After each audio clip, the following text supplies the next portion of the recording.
Break के बाद आपका फिर से स्वागत है। आइए देखते हैं इस समय की सबसे बड़ी खबर झांसी से है, जहां सदर विधायक रवि शर्मा के कार्यकाल के 4 वर्ष पूरे होने पर 4 साल विकास की प्रगति और विकास के शीर्षक पर विधानसभा सम्मेलन का आयोजन सीपरी बाजार शहीद आजाद भगत सिंह पार्क के मैदान में किया गया।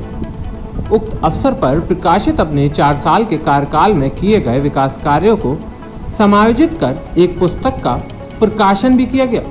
साथ ही प्रांगण में एक ओर प्रधानमंत्री नरेंद्र मोदी की महत्वाकांक्षी प्रधानमंत्री जन आरोग्य योजना के अंतर्गत सीपरी बाजार क्षेत्र के चिन्हित परिवारों के आयुष्मान गोल्डन कार्ड बनवाए जाने हेतु महाकैंप का आयोजन भी किया गया, जिसमें बड़ी संख्या में लोगों ने अपनी उपस्थिति दर्ज कराई।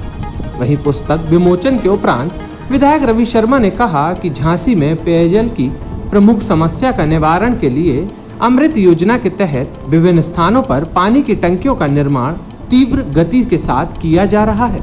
और उन्होंने क्या कुछ कहा अपने संबोधन में, आइए सुनते हैं। मैंने संकल्प लिया था कि झांसी की गली गली तक पहुंच करके जन सामान्य की समस्याओं का निराकरण करने का काम अनवरत रूप से करता रहूंगा। और ये जो पुस्तिका है, इसमें तो 4 वर्ष विश्वास के, प्रगति और विकास के, लेकिन मैं कहता हूं कि 9 वर्ष हो चुके हैं। ये तो उन माननीय विधायकों के लिए जो पहली बार सदन में गए हैं। मेरा तो गौरव है कि आप सभी लोगों ने 2012 में उत्तर प्रदेश की विधानसभा में मुझे भेजने का काम किया था। उन 5 वर्षों में जब विपरीत परिस्थितियां थी भाइयों, जब समाजवादी पार्टी की सरकार होती तो निश्चित रूप से वहां पर काम करने का अवसर कम मिला, लेकिन अपने संघर्ष के बूते पर, आप सबके संबल के बूते पर मैंने लड़ करके उनसे मड़िया महादेव मंदिर मुक्त कराया था कि नहीं कराया था।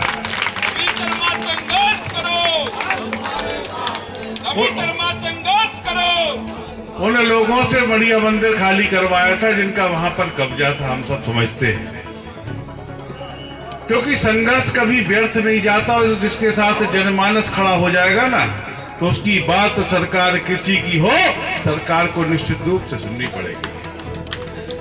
आज का ये दो अब सुखद अवसर है। एक और जहां हम आयुष्मान कैंप के माध्यम से भारत की सरकार ने जिन लोगों को चिन्हित करके भेजा है, लेकिन मैंने जब देखा, ध्यान दिया, तो उन सारे लोगों पर सूचना नहीं थी, उनके पास कार्ड नहीं बने थे, अभी तक लोग परेशान थे। तब हमने जिला अस्पताल से नोडल अधिकारी से उन आयुष्मान कार्ड के धारकों के, उसमें किसी का मोबाइल नंबर ज्ञात नहीं था, लिखे ही नहीं थे।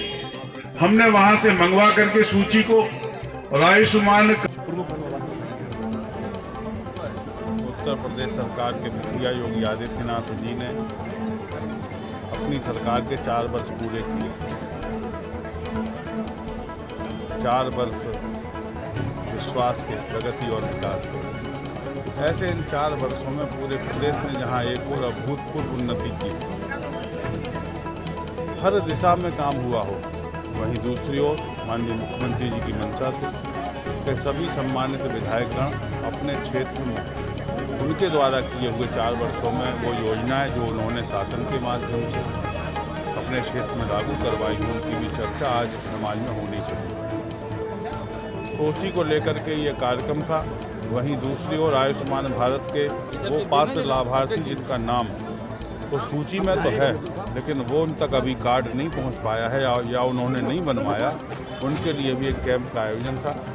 हम उनको घर से बुला करके उनके हाथ में आयुष्मान कार्ड देते हुए परमपिता परमात्मा से प्रार्थना करते हैं कि इस कार्ड की कभी ज़रूरत नहीं पड़े, कोई बीमार ही ना हो, लेकिन यदि आवश्यकता पड़ेगी तो वो कार्ड उनके लिए सहायक सिद्ध हो।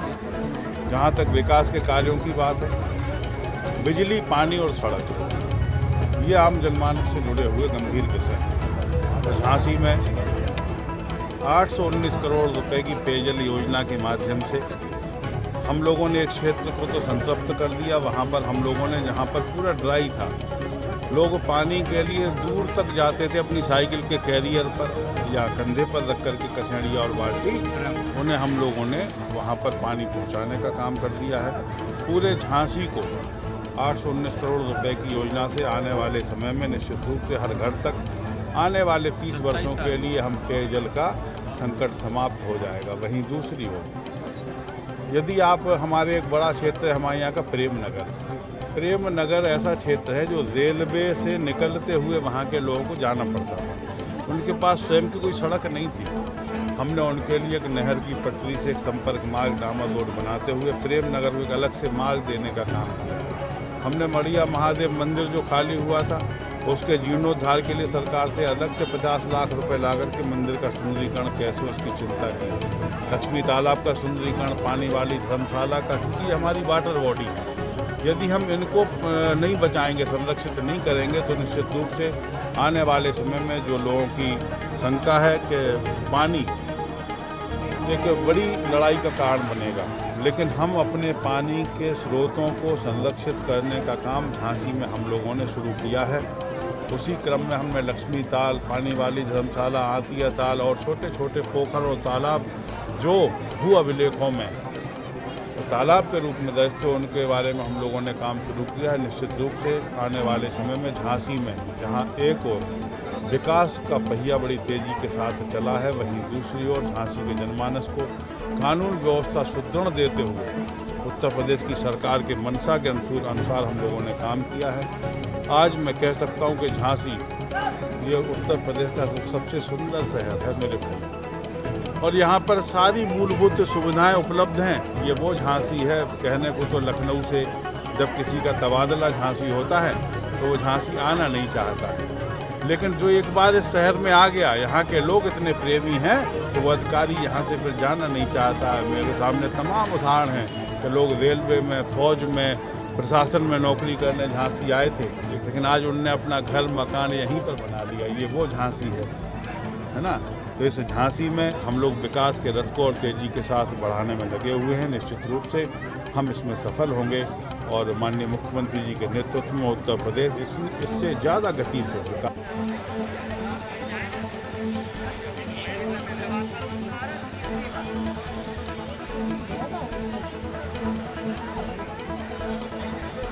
झांसी से हर्ष शर्मा के साथ बुंदेलखंड बुलेटिन के लिए सिटी रिपोर्ट।